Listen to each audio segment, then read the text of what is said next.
realm of riddles.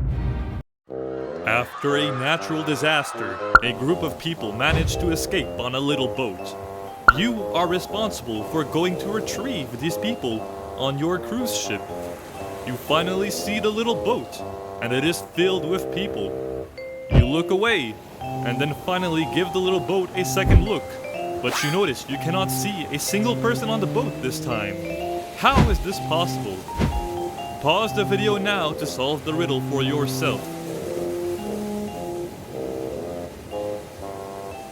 Upon looking at the little boat, you see there are actually people on the boat.